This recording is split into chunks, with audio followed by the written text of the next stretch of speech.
Welcome to the Two Dudes Talk Music YouTube channel. I am the Reverend Raff. We did it. We made it. Because when a band's name starts being everywhere, it can be very easy to go like, okay, like. Just because I know what it's like to feel left out and to feel like people are weird or mean to you, and so I never want to be that person, and I want. This here is my good friend Kyle, aka the BeerBuddy. Big opportunity. You guys must be stoked you're on the first day too, because you can just sort of shoot. Yeah, you can just relax. Brian was sitting down with his longtime friend and his former bandmate Meegs from Cold Chamber, and they were having coffee, and Brian was.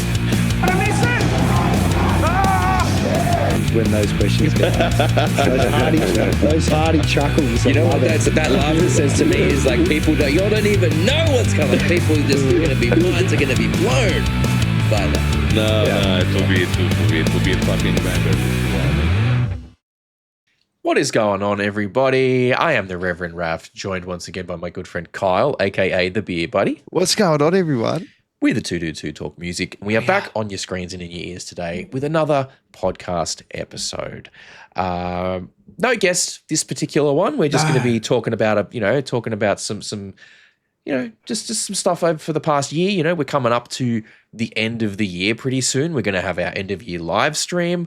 I'm even trying to plan a couple of thematic videos for the weeks around Christmas, for like our reaction videos and stuff, So I thought that'd be a nice little thing to do. Ooh. And of course, just lots of cool stuff happening for the end of the year. So but yeah, so we're just gonna sort of start talking and see what's what and how we go on that. But mate, how have you been? How you doing? Bro, the Deftones are coming to Australia and they're playing at fucking the stadium. I'm fucking stoked. Yeah, I'm so man. Happy. Oh, that's going to be happy. good. That's going to be really cool, man. Like, I mean, you got to be stoked. How long since they've last been out here? Well, they said it was a decade, but it doesn't feel like that long. But then when I think about it, I think it was before my daughter was born that I saw them. And I've that night, dude, the last time I saw them, but I think it would have been 10 years ago because my cousin would have been just turned 18, not long. And we went to the Bavarian Beer Cafe. So they had the 1 litre Steins, and which one was that? Was that the one at Parramatta? The Homebush. Ah, yep, okay. So for those who don't know, there's a chain of restaurants in Australia called Bavarian Beer Cafe. Yeah. And the whole point is that it's like, an emulation of German beer house type stuff. So lots and lots of beers with big steins and, like pretzels and sauerkraut and, schnitzels and all kinds of stuff like that. Pork knuckles the size of your head. The one that I used to go to was the one in Parramatta, which was actually in an old church. So it had it really was crazy, like big stone building, really high rafters, the whole setup was great. I used to go absolutely apeshit for their Jaeger and Red Bulls.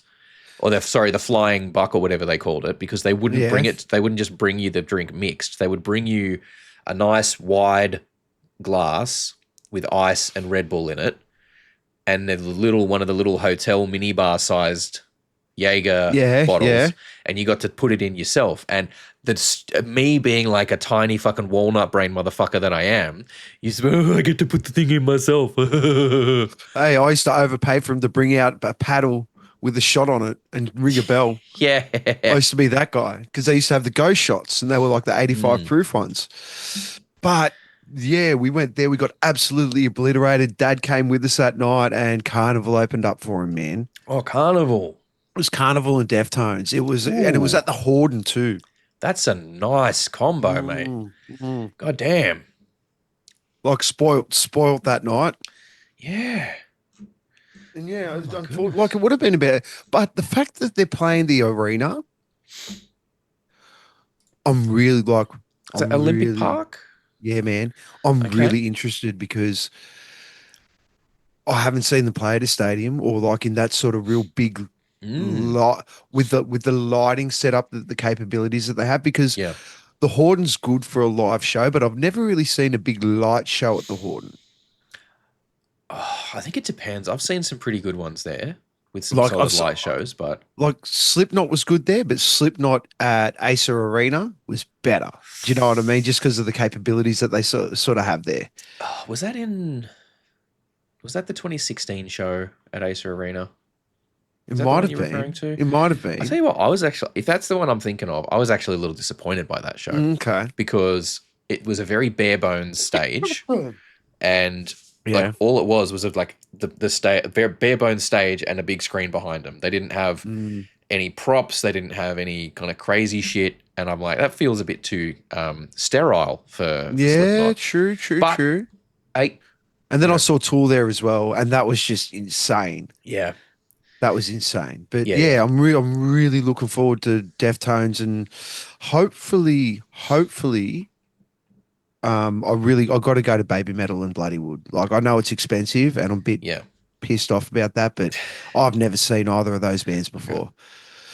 You've never seen either of them, and that's fair enough. I mean, look, if I hadn't seen either band, as expensive as it was, I might consider it.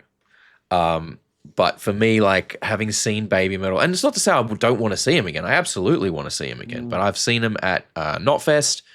They put on a really good show there, so I would really only be paying that kind of price to see Bloodywood. And that's true. guys, I love you to death. I truly, truly do. I'm not paying $170 just to see you guys, I'm afraid. Yeah, not when like Good Things is like 200 and 200. Well, yeah, 270 for a Good Things ticket for a whole, for like 6 stages, dozens of bands. I just feel like it's not really a reasonable price. I mean, what do you reckon the set list would be like? I'm assuming. Well, the thing is, like, I don't think Bloodywood have an hour set. Oh no, not at all. Not at all. I reckon they'd have 40 minutes tops. I did make a post about it, and I got some interesting comments on that actually. That We should touch on those, because some of them are interesting. But I mean, the only thing is, when I break it down, it's $85 a band, and that's not too bad for 2 internationals. I will say that. Do you know what I mean? If Bloodywood had come out on their own and then put on 2 Australian supports and charged $85. Yeah. You know what I mean? There.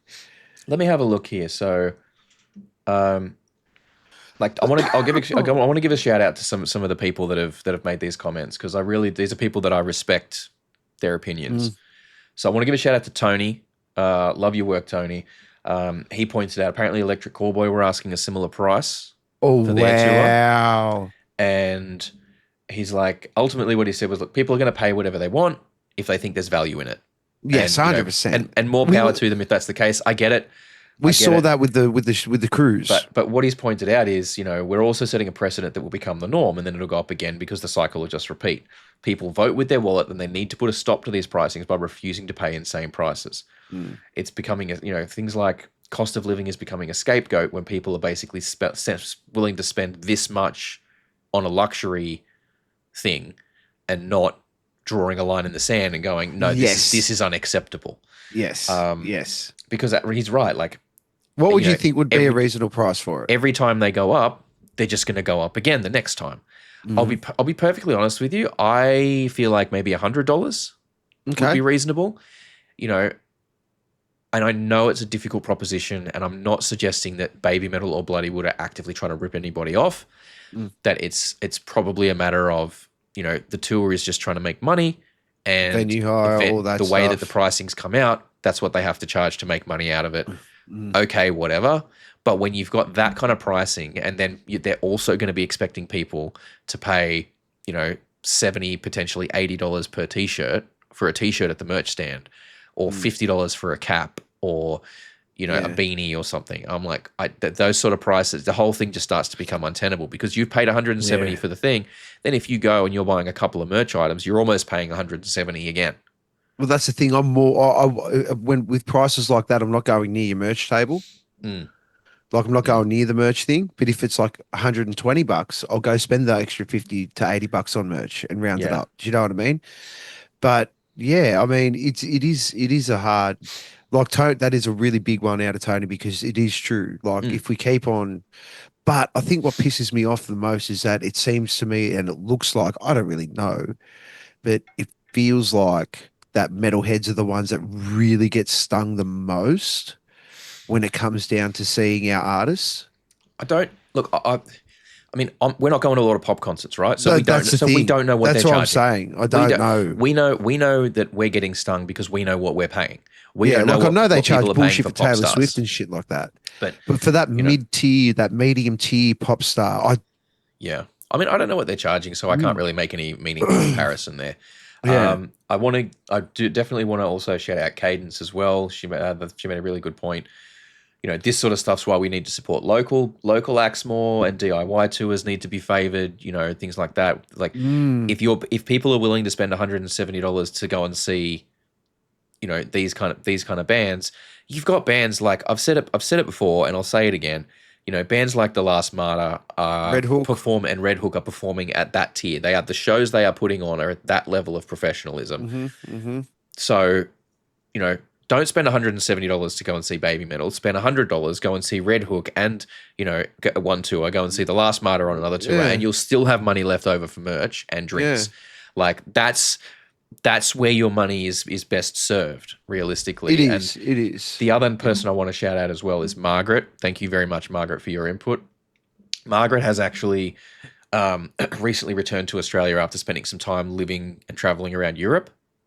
I mean, I'm talking like, I think 18 months thereabouts, maybe even more. Okay. So not just like a 3-month sojourn around backpacking or whatever. I'm talking she was over there, working over there, living over there, the whole Been there deal. longer than I lived there. You know, and she's made a couple of really valid points here. So she's like, after living in Germany, the argument a lot of people will give is because it costs too much to come here and play. Yes. She's like, I get that, but then why do the Aussie bands who go over Europe and tour charge the same, if not less, than the European ones on home turf?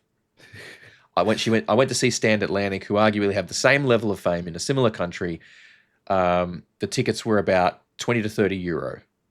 Bloody Wood just finished playing in Europe where they were charging about 40 euro. Baby Metal did sideshows in Europe festival season that were around the 50 euro mark.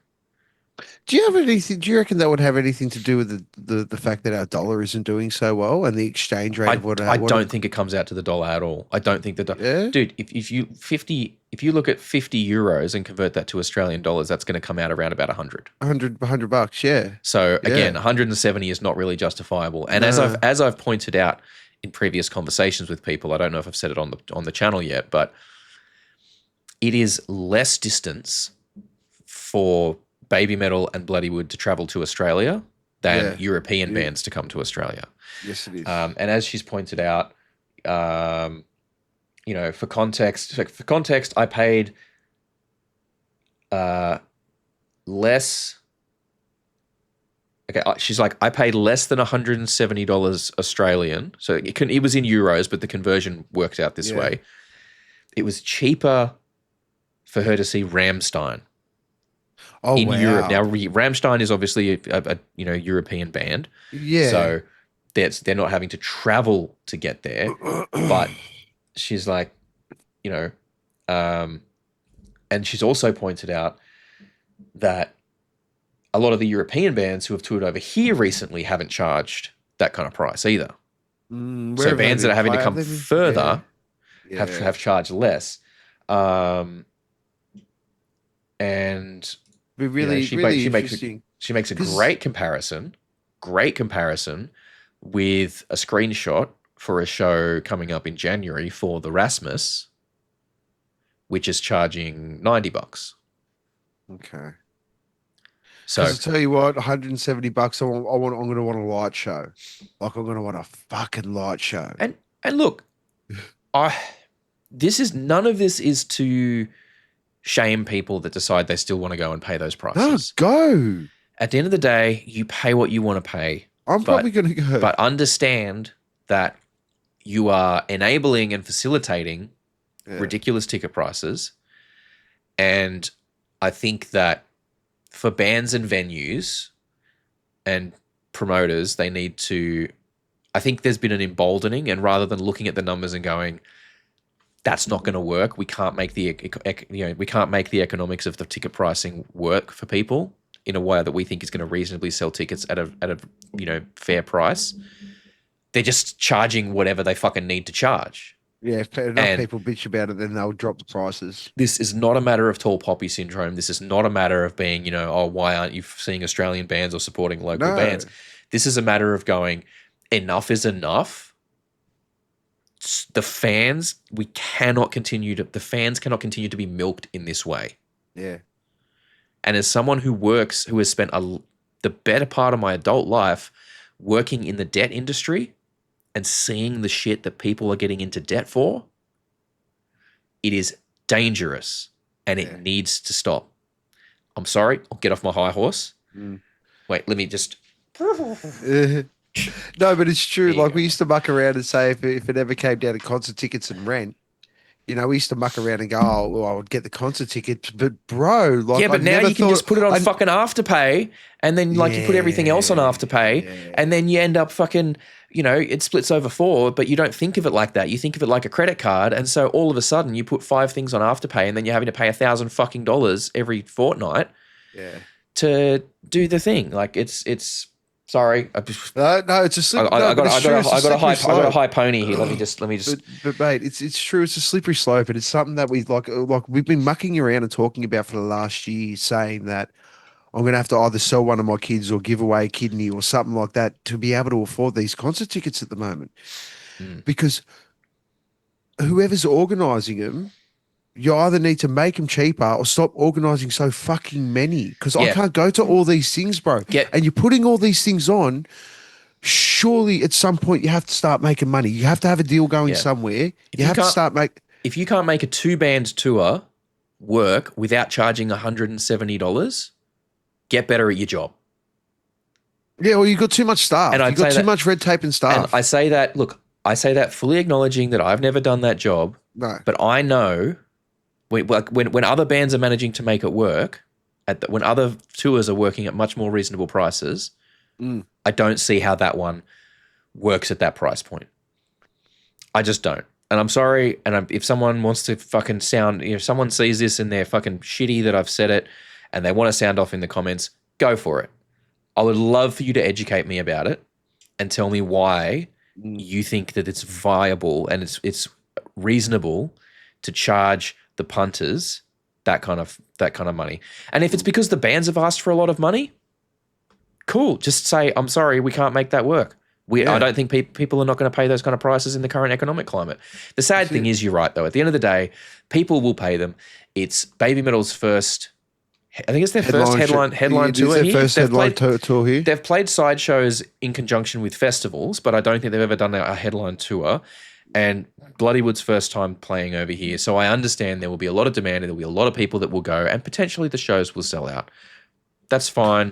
Do what you're going to do. Just don't I don't want to see those people complaining the next time the show comes around and it's, $200. Yeah. People were paying less than that to see Metallica. Yeah, okay. And that was 3 bands. And I don't know. Evanescence, Evanescence and Suicidal. Granted, they were, nosebleed seats, but you're in the stadium to see Metallica for less than what Baby Metal and Bloodywood are asking. I love both those bands. I'm not trying to shit on the bands. Anyway, let's move on to something a bit more positive. I don't want to. We spent 10 minutes ranting about that shit. What have you been listening to? You know what? I've been digging into some hidden Limp Bizkit gems, actually. Since Sam Rivers has passed, I've done a bit of a dive into some of their, I don't want to say less known stuff, but maybe some of their less popular stuff. It was actually funny because I chucked on a Significant Other the other day. And I was just vibing. I was just vibing. And it was awesome.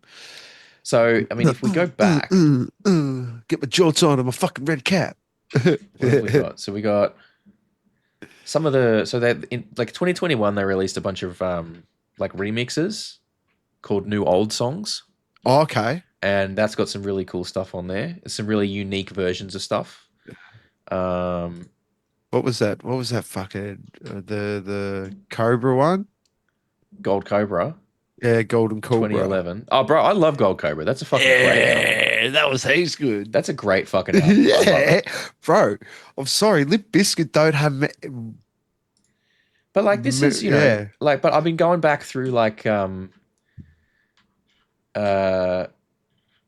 like the one Limp Bizkit album that I never really listened to back in the day was The Unquestionable Truth, Okay. which Oh, that was. I don't know if you've heard of that one, but that's the one that they did because they did Results May Vary without Wes Borland.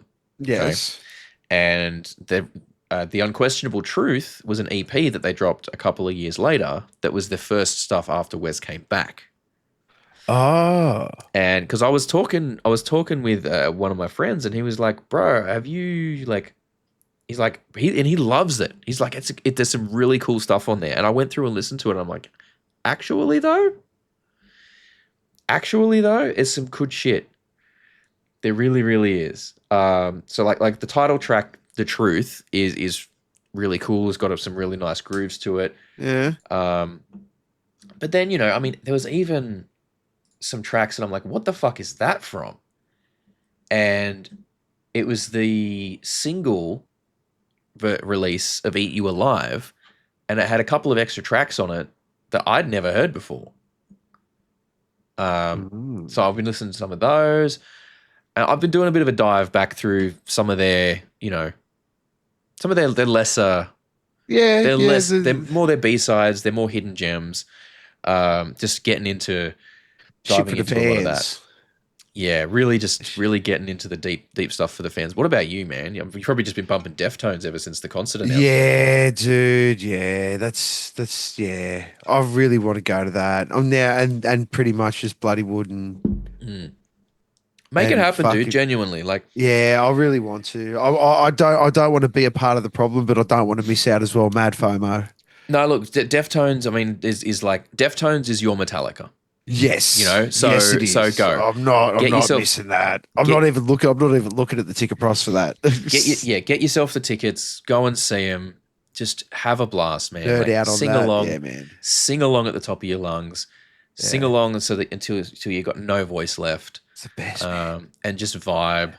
Because I'm interested in seeing Interpol too. There was some crazy moments at the Metallica show. Like I didn't really get to show it in the little videos I put up in the last podcast with it, but it's like when Evanescence played My Immortal, like everyone had the lights up on their phone.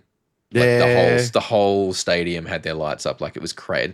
When you've got a whole stadium of people with their lights up, it actually provides a fair bit of light, man. And of course, when Metallica played Nothing Else Matters, similar deal. You may have those of you listening may have seen some videos on social media from other people about it. It was just such a really special experience. So I strongly encourage you, just do it. Go and see Deftones. Buy whatever fucking VIP if you can. I might. I want to take the missus to the Deftones. I don't think she's ever seen them before. I want her to have that Deftones experience. Yeah. She try and can make it happen. Woo Chino, and then I can drag him and take him away from myself. I love you, Chino. But yeah, man, let's take a look at some of this year. Let's kind of, I've got the Wikipedia page up, 2025 in heavy metal music. And, there's a few kind of lists on here that's like bands that have disbanded. Cannabis Corpse. Not Cannibal Corpse, Cannabis Corpse. Bro, that's a name for a band, man. Cannabis Corpse have disbanded. Code Orange has gone on hiatus, which makes me kind of sad. Code Orange are really underrated. If you're not listening to their stuff, you should go and check them out. Okay. Oceano's disbanded this year, which was a bit of a shame. Orange Goblin. Obviously, Sum 41 wrapping up their career as well. Whitesnake, Void of Vision. So there's been a few names that have, kind of called it a day. But it happens. Speaking of goblins, you see that Necro Goblicon guy has his own podcast? Yeah, man. Yeah, I watch it all the time. It's hilarious, dude. Okay. I haven't really watched it. I've just seen a couple of shorts or whatever. You should check out the episode with Fred Durst. Oh God. Okay. It's or not Fred Durst as it actually is. So, Okay. Okay. Not Fred Durst. All Mm. right. That sounds interesting. but we also have a bit of a look at the bands that have reformed this year, and a few names that kind of jump out to me there. Well, Lincoln Park wasn't that this year or was it last year? Well, Mortal Sin reformed this year. Wow, they did too, didn't they? Shout! By the way, I do want to bring to everyone's attention. Wayne is still missing. Mm. Wayne from Mortal Sin is still missing. He's been missing for years. If you have any news, please contact the authorities. Let them know, please. It's been a long, long time. I hope, obviously, after this long, it's a bit. You kind of. You don't really know what's going to be happening after all this time, but No. just to get some sort of closure, if you know anything, please contact the Man, authorities. sometimes with people just don't want to be found and they just pop up out of nowhere when they're ready. And Yeah, but yeah, I mean, other bands that have reformed this year, or in Brush has reformed, yeah, which is crazy. Obviously, Spinal Tap got back to get we're doing because of the movie. yeah, the movie, yeah. Spine Shank. Bro, are you serious? Yeah, Spine Shank reformed. Yep. Wow. Obviously, 12-Foot Ninja, as we know, they've kind of come back together. They're starting to do stuff again. Yeah, I'm really gonna keep a keen eye on that because Yeah, I we've got know a lot of people are really hung up on Kin bouncing out. And look, it's understandable, but I think the fact that they kind of said, we're just not going to do anything without him because we can't find anyone that's appropriate, and it's taken them years to sort of find something and be like, you know what, let's maybe give it another go. Go for it. yeah, I love 100%. it. It's not going to tarnish the legacy of anything. No, And I mean, it's a new starting point. It is. And Twisted Sisters got back together as well, which is like, that's pretty cool. That's insane. That's it. Yeah, I mean, they've been going for how fucking long now? That's nuts. You know what? Let's this not to get too depressing, but let's have a bit of a look at the names that we've lost this year from heavy metal. Oh God, It's quite a list, and we'll obviously get to some of the key ones there. Let me just see which ones of these we kind of recognize. So, John Sykes passed away in January. So, former guitarist of Whitesnake, Thin Lizzy. He passed away from cancer at 65.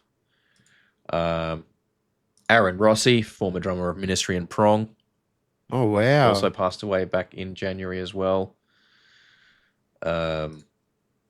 February, we lost Dave Jordan, who was an engineer, producer, mixer of stuff like Alice in Chains, Anthrax, Jane's Addiction.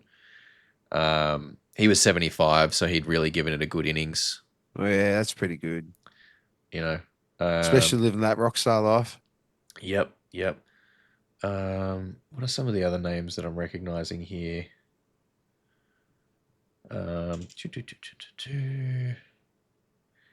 Les Binks, former drummer of Judas Priest and Lionheart, passed away, 73, back in March. Quite a few producers and record label people actually this year, but I guess they're starting to get on just the same as the musos are, Yeah.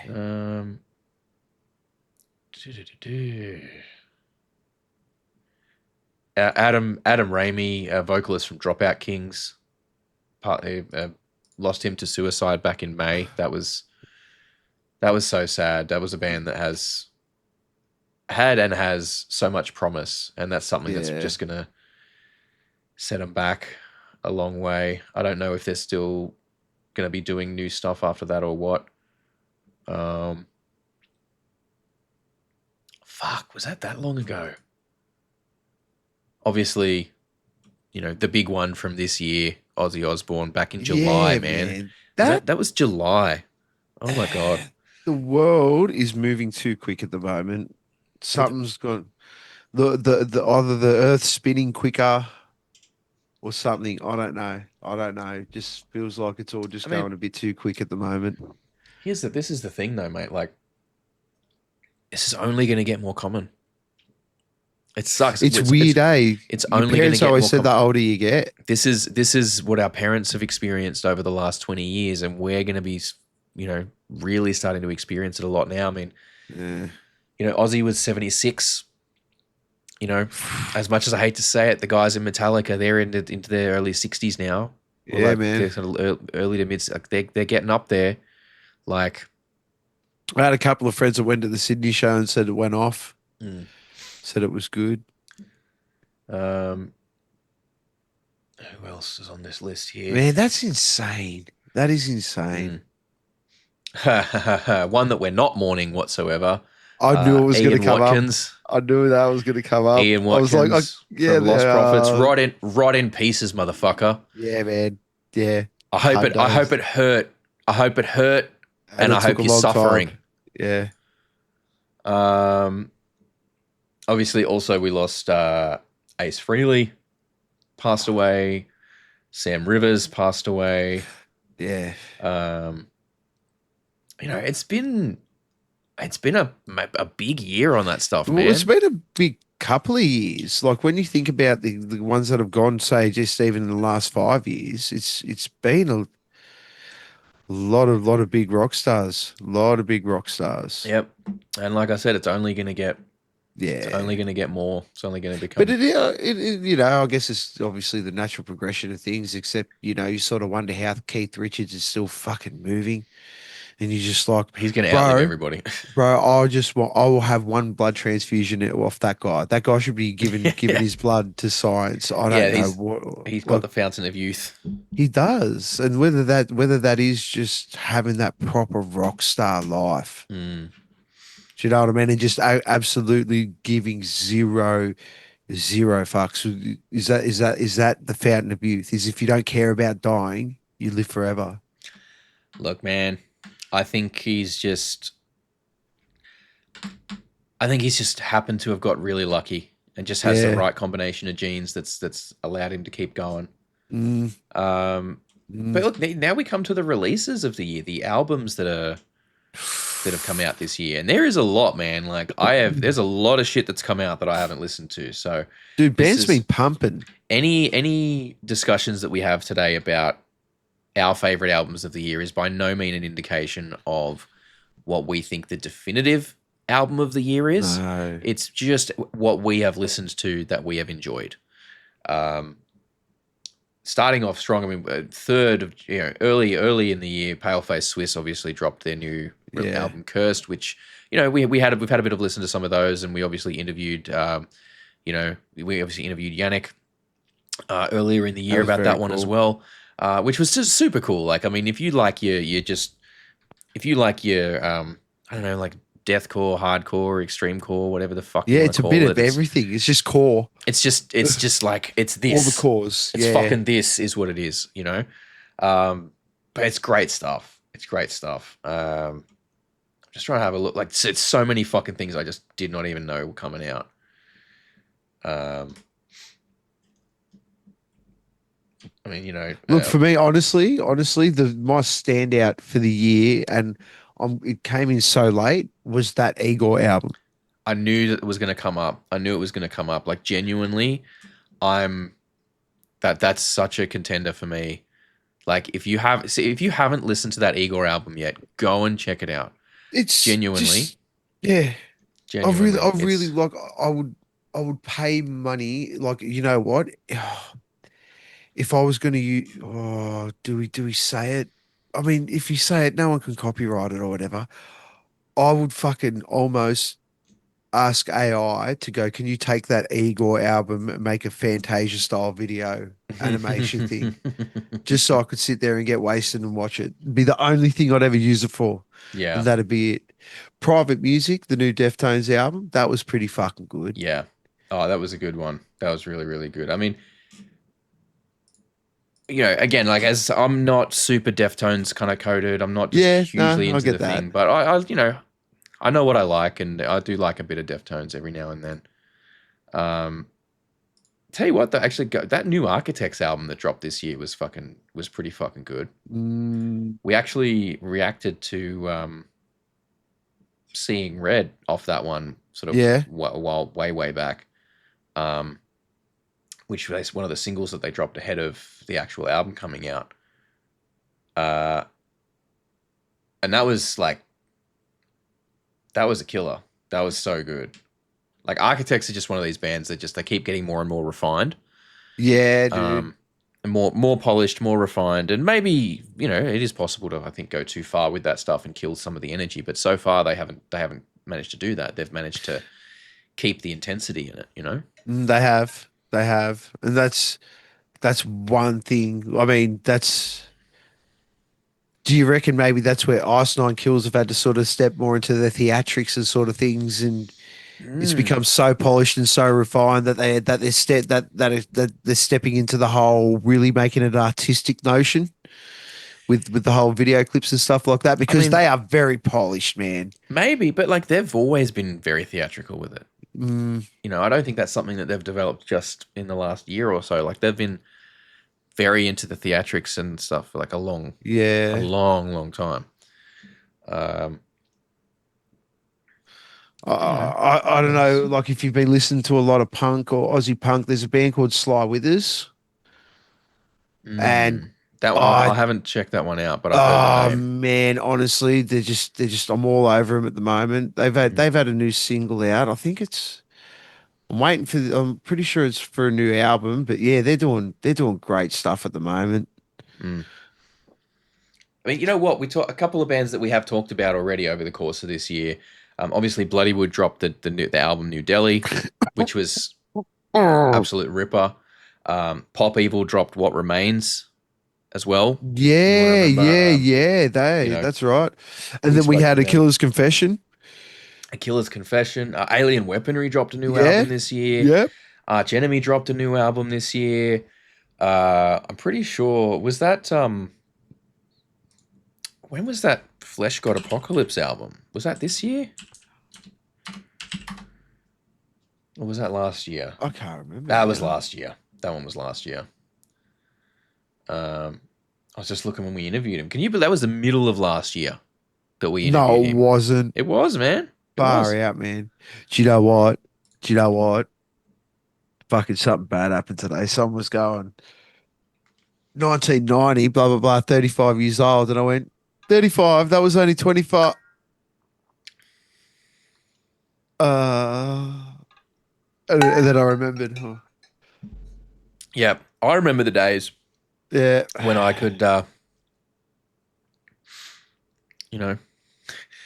when you had to check someone's ID and you could just look if it said 19 at the start. Yeah, that's it.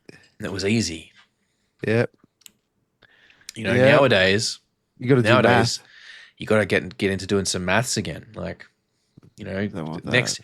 next year, people born in 2008 are going to start turning 18. Yeah, true, eh? Doesn't it just make you sick to your fucking stomach? A little bit. Like, so a whole bunch of new metalheads to go out and party, though. Go for it. Make sure you listen to metal, though. Far out. We need as many as we can get. What else have we got here? Mark Morton from Lamb of God dropped a solo album this year. Wow, that was one. Okay. Did we check one of those out? I think we checked one of those out on the channel. I know we did the new Lamb of God reaction for one of the new tracks off Lamb of God. Maybe I had it on the list and we didn't end up doing it, but that's one to check out. I mean, Mark, look, some of Mark's other stuff's really, really cool. So, if you're not familiar, he has a side project with Dez from Devil Driver called Born at Storm that has dropped a few tracks here and there, and they just randomly all drop a track out of nowhere. And that's some really cool shit. Like, that's really cool because Dez does much more clean singing in it, which you don't hear from him all that much. No, far out. And it's really cool shit. It's really, really worth digging into him and finding him. Speaking of blasts from our past, did you hear that Fear Factory might be coming out to Australia next year? Okay. Well, when did they come out last? That would have been for Froth and Fury last year. Yeah, I think it was last year actually. So I think I saw a post. But they only played that, didn't they? Yeah, they did. They were only booked for that. I think they're coming to Sydney and we're doing all that jazz. Mm-hmm. Then you had from our friends T-Rex Autopsy. They dropped their album this year, which was fire. That was awesome. Yeah, man.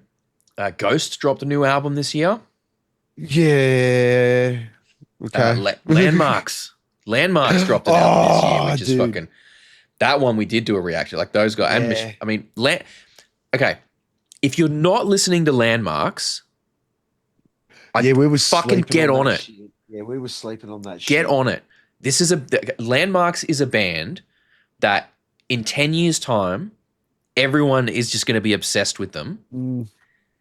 Get in now. Get in while the stocks are good, and be there. Be in it before all your mates. Cheap and the stocks are good. Be listening to it before all your mates. I wasn't able to catch them on their recent tour out here earlier this year because I didn't find out about it until real late notice, and I couldn't organise to get the funds together for the ticket in time. But Landmarks is a band that you need to fucking get on now. We've got one or two reactions on the channel if you want to start there, but they have you need to get that. That's Landmarks. I think is where in I think maybe 1 or 2 albums time, where people are going to be talking about Landmarks the same way they're talking about bands like Via Nova and Igor. Now, I genuinely think that within the next couple of albums, Landmarks is going to have an album of the year contender.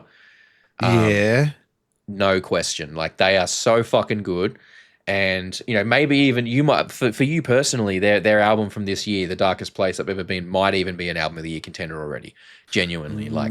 It's, I mean, I've listened to a few songs off it. I really need to go back and do the whole album and get a bit of a sense of that. But it's, they are a band that you need to be paying attention to because they will, mark my words, they are going to be a huge name over the next decade in global heavy metal. They're a French band, but they are absolutely killing it everywhere. Yeah. One of my picks of the year that you dropped on my lap, Prof. That is just something that is in permanent rotation now. Yep. I love that dude. That guy just Oh, I get all of his funny stuff on all his funny videos on TikTok, and I see clips off his tour and everything, and he's just a bunch of people having fun with some fucking silly music, and he's just up there being like, I can't believe it. So many of you people love my fucking silly music.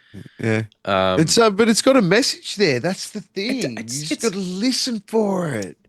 Yep. It's just special. That's the best type of message. It's the message that you don't know you're learning. It's like the lesson that you never know you're learning is the best lesson. It's the lesson that you'll always learn. Yeah. That's it. If you can teach people without them realizing that they're learning, that's when it'll stick. Yep. Machine Head released Unatoned this year. Wednesday 13 released a new fucking album. Jesus Christ, it's been a this is we're only just getting to May. This list is only getting up to May. It's crazy. It's been an insane year. Behemoth released a new fucking album. Didn't Slaughter to Prevail bring one out this year? Slaughter to Prevail released a new album. Sleep Token released Even in Arcadia, which has done crazy numbers. Tomorrow's album's a sleeper hit. If you're not listening, go and check out that new album from Bury Tomorrow. They're doing really cool stuff at the moment as well. What else? I'm a bit torn with Sleep Token. I love them. Don't get me wrong. And anything that's going to bring people over to metal, I'm all here for it. But yeah, Jesus, it's really weird that they're sort of making metal cool in the weirdest sort of way. Really bringing it forward to the masses. But I mean, that's always been the case, man. You look at fucking Elvis. Yeah, true. Elvis made, was like the music that Elvis Presley did. Because let's be real, he stole a lot of what he did from black musicians. Or whether he stole it or whether the people that wrote his songs stole it for him, that's a question I'm not going to get into right now. That's it. But it is clear that a lot of Elvis's music was stolen or ripped off from black musicians at the time. So he took a style that was not exactly mainstream, put a safer spin on it in some ways. Although to be fair, his dancing and his hip thrusting was looked at as quite sinful and degenerate. It was a sex icon, really. But it was presented through a new lens that allowed that music to be considered a lot safer to engage with, and therefore it opened a lot of people's eyes to blues and rock music, etc. What rock music was then, not what rock music is now, obviously. But look, as you say, it's natural to go, I don't want these casuals in my niche thing that I was bullied on, that I was picked on and bullied for liking. But it's a little bit like the whole boomer argument of I suffered and struggled, so other people should suffer and struggle. See, that's where I'm like, I want more people in. I want more people in, man. Yes, my immediate visceral reaction to casual fans loving metal and heavy metal becoming mainstream and all these people that don't know game because they haven't been in it for fucking 25, 30 years is a defensive one. Because it's right. It's like, I got shit on and picked on for liking that at the time. Despite nu metal being quite mainstream at the time. It was on the charts. It was going gangbusters, but there was still a lot of derision, a lot of negativity towards it. And, it was okay. A lot of people maybe liked the music, but in terms of the aesthetics and the other elements of the culture, they weren't, that wasn't as widely accepted. So there was a lot of derision and bullying and making fun of people like that were into it at the time. And it's a natural reaction to be defensive. But we have to be better than that, and we have to overcome that natural reaction and go, okay, we got shit on for this. But we can make sure that it's better for the next generation. We can make sure it's better for the kids that are coming into it now, that are finding it now and saying, right, when I got into this music, I found people that were as angry and upset and mad at the world as I was. And and it gave me a sense of fitting in, even if I didn't have the people around me to go with that at the time.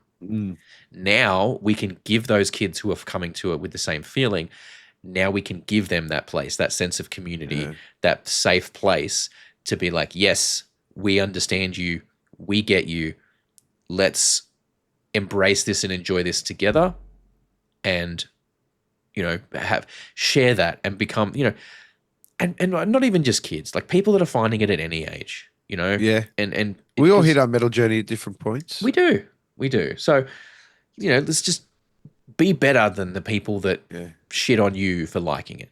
And yes, that even includes you Ghost fans. Fucking Ghost. I have one big ice cube in here, and it's like dinging around in here. God. Oh man, I can't. Let's quickly go through some more lists of the year though. So King Parrot, shout out to King Parrot. Oh yeah. They released a Young Person's Guide to King Parrot this year. King 810 dropped an album. Ice 9 Kills. King Gizzard and the Lizard Wizard. Try saying that 10 times fast. Ailstorm dropped a new fucking album. Far out. Malevolence. Heaven Shall Burn.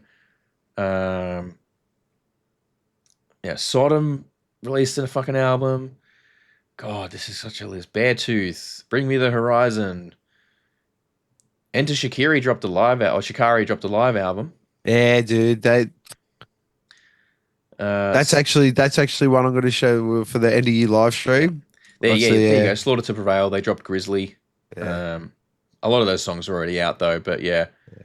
Congratulations to Alex Terrible on the birth of his child. Oh, he's having a little baby. He's a dad now. He's a dad now. And I actually saw an interview with him the other day. His English is getting really good. Like his accent's really starting to ease up. Fit for a King dropped a new album. Obviously, Baby Metal dropped their new album as well. Hailstorm. God, so many fucking... obviously, Deftones. 3 Days Grace dropped a new album. There you go. How's that? The year's still not over, man. Oh, it's crazy. There's a lot.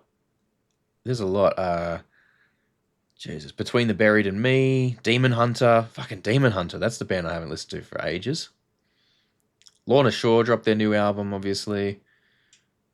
Not Enough Space. Shout out to Not Enough Space. Dropping their one. Yep, Killer's Confession dropped Victim 2. I Prevail. Got a new album. Igor, yep, we talked about that one there. That album is just a fucking killer. Stoned Jesus dropped their new album. President dropped their full EP. Yeah, for real. Far out.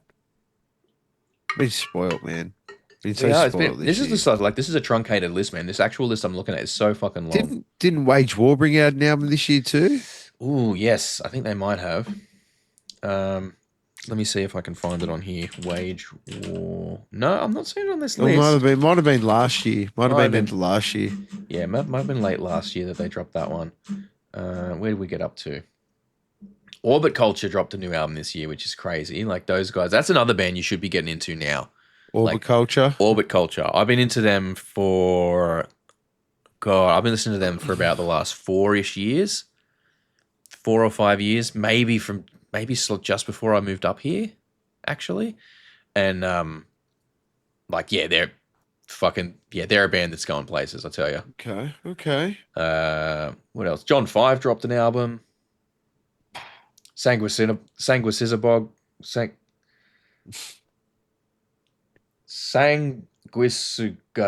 I can't fucking say that. Testament as well dropped one. Biohazard dropped a new album. Hell yeah. See, so many of these I've been missed. I'm like, I don't even. Yeah, because we're so busy trying to look for other stuff all the time. Yeah, we're missing out what's going on. Like, we're trying to find the weird and wacky. And this is the thing, like, we're in it. We're in it, doing reactions and interviewing bands and reaching out and trying to do interviews and stuff. We're in that shit, and there's so many of these that we missed. But I think that just goes to show you that when we talk about saturation, this is what we talk about. And Soulfly. I actually saw a video of Max Cavalera jamming with his son in his house. And dude, that guy's got it. Just, whoa, what an animal. Yep. It's hectic. I mean, Trivium released a new EP. What are they doing mucking around doing EPs? I don't know. You know what? I think they're more independent now, so I get the sense that they're sort of not got like a big album budget behind them these days. Matt Heafy needs to go to Kick. He'll get paid better. Get off Twitch. What else? Devil Wears Prada dropped an album. Of Mice and Men dropped an album. Dude, I saw that. That was just recent, wasn't it? Of Mice and Men. That was only a couple of weeks ago. Yeah. That was this month. This month that's come out. Yeah. And then now we're starting to look forward towards the end of the year. So Dream Theater's got a few things coming out this month. They got some box sets and some live albums. And announcements between now and the end of the year. Let's see. Tesseract has a live album coming out. Upon a Burning Body has an album coming out.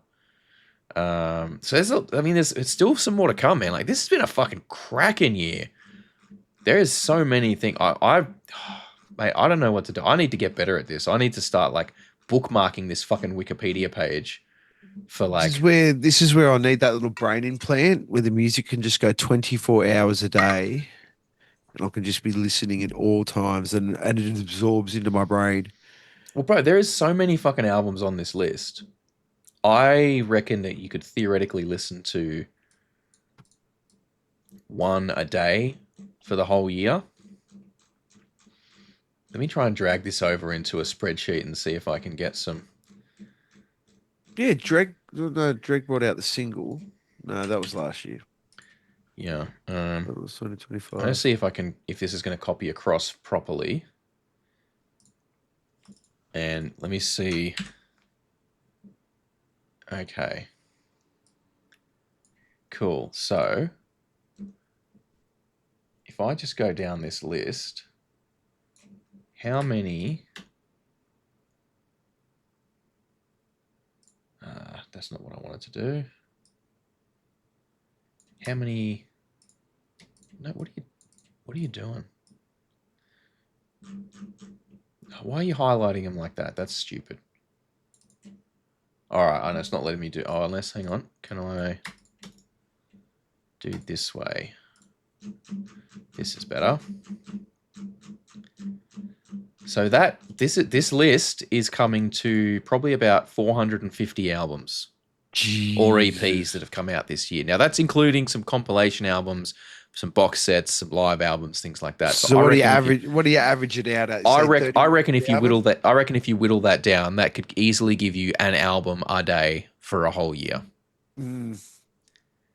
And that's fucking crazy to me. Then you'd have to, with all your mates bringing out albums and songs too, you'd have to try and fit all that in. Maybe, yeah. I mean, maybe what I need to do next year is really dive back into it and try and, bookmark the 2026 in heavy metal music page on Wikipedia when that pops up, and just try and listen to a new album on the list every day. Yeah. And try and do that, because that'll be fucking crazy if I can do that. I think the interesting thing now, especially with the internet, is being able to listen to an album on day one, like the first sec, like as soon as it drops. Yeah. Almost like a midnight release, or what used to be a midnight release. I mean, on top of that, right? Obviously, that's some crazy albums on that list for sure. And I mean, like I said, that Igor album is incredible. The Via Nova album that dropped this year is important too. You should probably check that one out. And yes, T-Rex Autopsy's dropped a really cool album as well. There's so many. It's just, but we did, and in terms of gigs this year, like, I mean, it might be recency bias, but obviously Metallica was hectic, and there's not really anything that was going to compete with that. But no, I mean, there's just, this get out to your local, man. Honestly, that's the big one. Get out to your local. I think that's at the end of the day, that's what we're all about. We've always been about that. It's like, yes, big shows are nice, and it's nice to see the bands that you've known for 10 years, 20 years, that sort of thing. But like, just do yourself a favor and try and get to, at the very least, a handful of local gigs in, going into next year. Maybe make that your mission for the year, right? Like, there and get are out. plenty of places that do free ones. Yeah, you know what I mean? If you got kids, seek out some all ages ones. Take the kids. They'll love it. It turns out Elton Chong does Sunday now. You can go till I think 8:30 or 9 o'clock on a Sunday, and you can take the kids there as long as they're not at the bar. Bingo. And there you go. Like you got Bay Prados at Warwick Farm, right near the miniature Harbour Bridge there at the car yard. Yeah, and that's all age. That's all ages at the Filipino restaurant. And I'll tell you what, I had the Sig there last week, and it was fire. It was so good. But there's another one out at Wyong, I think, or near Blacktown or something. Not Wyong, sorry. There's a place out near Blacktown. I can't remember what it's called now, but they do all ages show once a month, and there's plenty out there. You just got to know where to look. Yeah, get your kids out. Get your kids and go to these shows, because I guarantee your kids will love it. They'll fall in love with music, and these days it's too expensive to do drugs and music. So yes, that's it. 100%. So they'll take hopefully up music. Pick the music. Yeah, they'll take up music as a hobby, and then so they won't do drugs. That's it. Because it's too expensive to fucking do both anymore. Exactly. But yeah, I mean, look, why don't we? There's been so much that's come out this year, and there's still plenty more to come. Yeah. I also want to give a shout out before we wrap up today to Tomcat. Tomcat is a venue here in Brisbane, in Fortitude Valley. They have been closed for almost a year because there was an arson attack on the tobacconist underneath them. They're an upstairs venue. There's a tobacconist beneath them. The tobacconist got firebombed in an arson attack. At least I believe it was a firebombing. And obviously the smoke and heat and flames kind of, damaged, did some damage in Tomcat. And after a long road of insurance claims and repair work and all the, maybe we can open again. Oh no, sorry, we can't open again quite yet. After a long road, they are finally open once again. It's this coming weekend at the time of recording. It will be last weekend at the time this episode comes out. So hopefully I can get out there. It's going to depend on how the finances are looking this weekend when it comes around, but I'm hoping to try and get out there at least for a bit. Tomcat is a great venue. It's a That's so good. great spot to play. I've played a few shows there. It's got good energy, great vibe, like plastered in, spray paint and band stickers and the whole deal. It's a very Chong's but upstairs. sort of, yeah, sort of. And look, as much as a cunt of it is to get your gear in when you're playing a show there, because it's like steep stairs. Yeah, it's one of these ones with the little turn at the end. No little turn at the end, but the okay. stairs, it's steep stairs and they're very narrow, like this way stairs. So you really got to be fucking careful. But it's one of those venues that is just so much fun to play. And I'm so glad that they've managed to fight through and reopen rather than just giving up the ghost when it all happened. And a lot of people would have just taken the money and run, man. hope that it can have many more prosperous years ahead and can continue to be a rad spot in the valley for people to go and, And for the metal community. and play Alternative shows community. and have a good time because, it's a killer spot. It's always jumping. So, and there's always something cool happening there. Actually, I think Trip Sitter are playing this weekend. I definitely need to try and get there. Jeez, I haven't I think seen they're them playing in the ages. reopening show, so I definitely have to try and get there if I can. But anyway, thank you very much, everybody, for listening to this one. We will be back, hopefully, with some cool guests next week. Just some scheduling didn't quite work out to make it happen for this week, but Doesn't matter, you got us. hoping it'll happen for next week there. But yes, thank you very, very much, everybody. Remember, I am the Reverend Raff, along with my good friend Kyle, the Beer Buddy. We are the Two Dudes Who Talk Music. Thank you so much for watching and or listening this far. If you had a good time, hit that like button. Maybe consider hitting subscribe. If you didn't, downvote the shit out of it. Take care of yourself and your mates, and we'll catch you guys next time. Peace. Thank you so much for hanging out with us today. We really hope you had a good time. If you did, please consider hitting that subscribe button and the notification bell down there. It helps the channel grow. We are still a fairly young channel and we like to try and grow our audience all over the world. We do also, for those of you who are interested, have a Patreon. It's just a couple of bucks a month. At the moment, you get all the videos early and ad-free, but we are working on ways to increase the value of that and make it a bit more enticing. So don't forget to keep an eye out and check back on what's going on over there. Other than that, thank you so much for your time. Enjoy the rest of your day.